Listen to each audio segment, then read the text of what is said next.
अस्सलाम वालेकुम व्यूवर्स।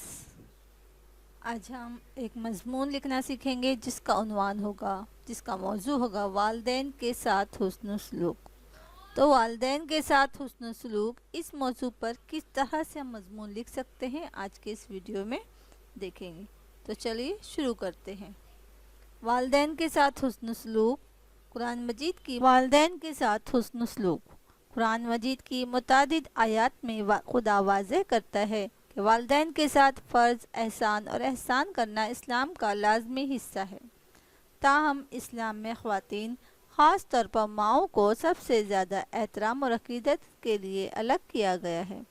विलादत के वक्त होने वाली मुश्किलात के बारे में खुदा खुद बताता है और हमने इंसान को अपने वालिदैन के साथ हुस्न सलूक की ताकीद की है। उसकी माँ ने उसे कमज़ोरी और सख्ती में पाला। कुरान की आयत का हवाला देते हुए यहाँ पर बताया गया है। नबी करीम सल्लल्लाहु अलैहि वसल्लम के ज़माने में एक शख्स ने फ़ौजी मुहिम पर जाने की इजाज़त मांगी। नबी करीम सल्लल्लाहु अलैहि वसल्लम ने शख्स से पूछा कि क्या इसकी माँ है? उसने हाँ में जवाब दिया तो नबी करीम सल्लल्लाहु अलैहि वसल्लम ने फरमाया इसके साथ रहो क्योंकि जन्नत उसके कदमों के नीचे। अहमदुल लिसानी। ये अल्फाज कितनी शानदार तस्वीर कशी करते हैं। माएँ और बच्चे प्यार और शुक्रगुजारी से एक दूसरे की तरफ देखते हैं। छोटे हाथ बड़े हाथों में बंद हो गए। तनाव और बीमारी के वक्त चेहरे का लम्स या प्यार करने वाली माँ की आवाज़ की गर्मजोशी, माँओं की तस्वीर जो अपने बच्चों की परवरिश और देखभाल करती हैं। सेहत या बीमारी में, अच्छे वक्तों में या आजमाइशी औकात में जन्नत माँ के कदमों में है। लेकिन इन अल्फाज का असल मतलब क्या है? बस जन्नत के दरवाजे इन लोगों के लिए खुले हैं जो अपनी माँ का एहतराम करते हैं। इस्लामी ख़ानदान में माँ का किरदार इतना ही अहम है जितना कि बाप का, जो अपने ख़ानदान का मुहाफ़िज़ है। वो न सिर्फ हमल और पैदाइश की खुशियों और मुश्किलात दोनों से गुजरती है बल्कि अपनी पूरी ज़िंदगी अपने बच्चों की परवरिश और देखभाल के लिए वक्फ कर देती है। ये उसकी ज़िम्मेदारी है कि वो इन्हें सहले और परहेज़गार इंसान बनने की तालीम दे। वो खाना पकाती है, साफ़ करती है, परवरिश करती है और तालीम देती है। वो उनकी रूहानी, जज्बाती, जिस्मानी सेहत और तंदुरुस्ती के लिए भी ज़िम्मेदार हैं। बदले में बच्चे अपनी माँओं की देखभाल, प्यार, एहतराम और फ़र्ज़ शनासी के मक़रूज़ होते हैं। खुदा ने जो काम माँओं को तफ़वीज़ किया है वो बहुत बड़ा और बाज़ औक़ात ज़बरदस्त होता है। इसके मुताबिक नेक माँ का बदला जन्नत से कम नहीं और उसकी ज़िंदगी में इज़्ज़त और तकरीम है।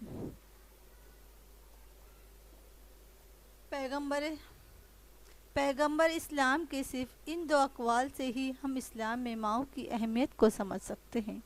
ताहम मादियत के इन दिनों में ये भूलना आसान है कि खुदा ने हम पर अपने वालिदैन, ख़ास तौर पर अपनी माँओं की इज़्ज़त करने का पाबंद किया है। बाज़ औक़ात हम अपने आप को हिकारत के अल्फाज या अपने वालिदैन के बारे में शिकायत करते हुए पाते हैं।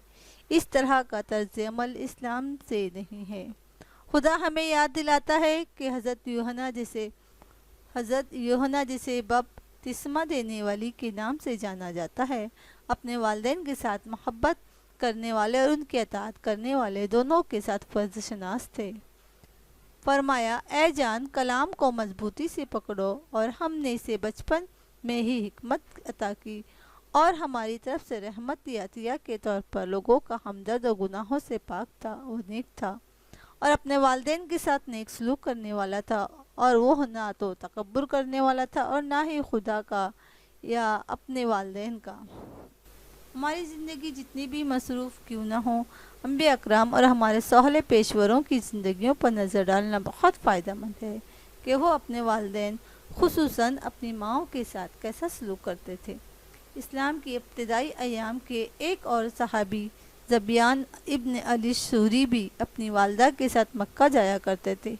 सफ़र लंबा और बहुत गर्म था। सफ़र के दौरान सड़क के किनारे एक छोटा तालाब खोदकर ठंडे पानी से भर देते। इसके बाद वो अपनी माँ की तरफ मुतवज्जा होता और कहता, माँ, अपने आप को ठंडा करने के लिए बस इस पानी में बैठ जाएं। جو مسلمان خدا کے فرما بردار ہیں وہ کبھی بھی اپنے والدین سے بے نیاز یا بے رحم نہیں ہو سکتے۔ اپنے والدین خصوصاً اپنی ماؤں کے ساتھ پیار اور نرمی سے پیش آنے والوں کو بڑا انعام دیا جاتا ہے، لیکن سخت تنبیہ بھی کی جاتی ہے۔ خدا کی عبادت کرو اور اس کے ساتھ کسی کو شریک نہ کرو اور والدین کے ساتھ نیکی کرو۔ نبی صلی اللہ علیہ وسلم کے ساتھیوں میں سے ایک نے ان اعمال کے بارے میں پوچھا جو اللہ کو سب سے زیادہ پسند ہے۔ آپ صلی اللہ علیہ وسلم نے فرمایا وقت پر نماز پڑھنا اور والدین کا احترام کرنا۔ صحیح بخاری سے یہاں پر حوالہ دیا گیا ہے۔ والدین کے ساتھ فرض شناس اور مہربان ہونے کے بارے میں حضرت محمد صلی اللہ علیہ وسلم کے اقوال حکمت کے الفاظ سے بھرپور ہیں۔ اسے ایک بار یہ کہتے سنا گیا، وہ فنا ہو جائے، وہ ہلاک ہو جائے، وہ ہلاک ہو جائے۔ ارد گرد موجود لوگوں نے فوراً پوچھا کہ وہ کس کا ذکر کر رہے ہیں؟ نبی کریم صلی اللہ علیہ وسلم نے فرمایا جس کے والدین ایک یا دونوں اپنی زندگی میں بڑھاپے کو پہنچ جائیں اور وہ ان کے ساتھ حسن سلوک کی وجہ سے جنت میں داخل نہ ہوں۔ والدین کا احترام جنت کے دروازے کی کنجی ہے۔ اللہ تعالیٰ کے احکام کی پاسداری کرنے اور والدین کو ان کی وجہ سے پیار و محبت دینے سے ہمیں اپنی نعمتوں کا اجر ملتا ہے۔ جنت کی چابیاں۔ 21ویں صدی میں زندگی مصروف ہے اور ہم اکثر دنیاوی فکروں سے مغلوب ہوتے ہیں۔ اتنا تو ہم بھول جاتے ہیں کہ اخلاق اور آداب اس طرز زندگی کا ایک بڑا حصہ ہے جو کہ اسلام ہے۔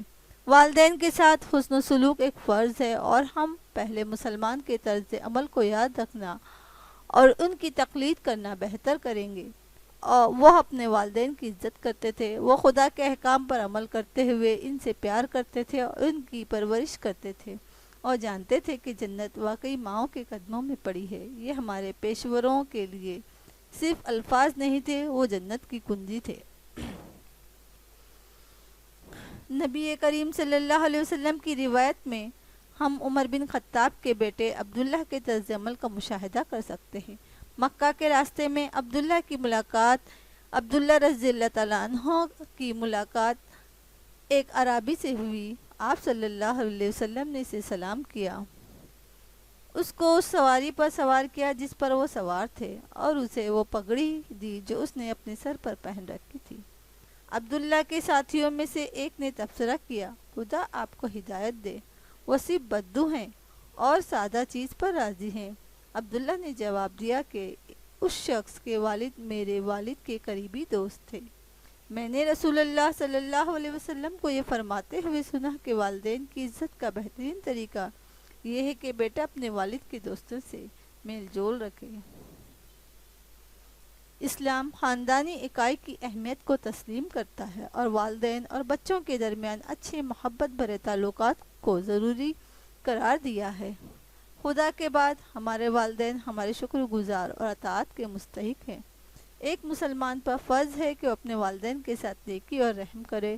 اس میں صرف ایک استثناء ہے، اگر والدین اپنے بچوں سے توقع رکھتے ہیں کہ وہ خدا کے ساتھ کسی چیز کو شریک کریں گے یا کسی ایسے کام کو کریں گے جو اسلام میں جائز نہیں ہے تو بچے کو اس کی اطاعت نہیں کرنی چاہیے۔ البتہ کوئی چیز مہربان اور احترام کی ذمہ داری کو ختم نہیں کرتی۔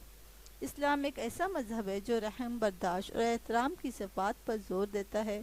اللہ تعالیٰ نے والدین کے ساتھ حسن سلوک کا حکم دیا ہے اور ہمیں ان کے ساتھ بے عزتی کرنے سے خبردار کیا ہے۔ قرآن مجید میں متعدد آیات ہیں جہاں والدین کے ساتھ حسن سلوک کو اسلام کے سب سے اہم پہلوؤں کے ساتھ جوڑا گیا ہے۔ صرف خدا کی عبادت کرنا، اس سے ظاہر ہوتا ہے کہ والدین کے ساتھ حسن سلوک، ان کی عزت و تکریم کرنا اسلام کی طرز زندگی میں انتہائی ضروری ہے۔ مجھے امید ہے کہ ہمارے یہ مضمون والدین کے ساتھ حسن سلوک، اس کو کس طرح سے لکھا جائے آپ لوگوں کو اچھی طرح سے سمجھ آ گیا ہوگا۔ اگر ہماری ویڈیوز آپ کو اچھی لگتی ہیں تو لائک کریں، شیئر کریں، سبسکرائب کریں اور ساتھ میں لگے ہوئے بیل آئیکن کو ضرور پریس کریں تاکہ آنے والی ساری ویڈیوز کی نوٹیفیکیشنز آپ کو بر وقت ملتی رہے۔ السلام علیکم، اللہ حافظ۔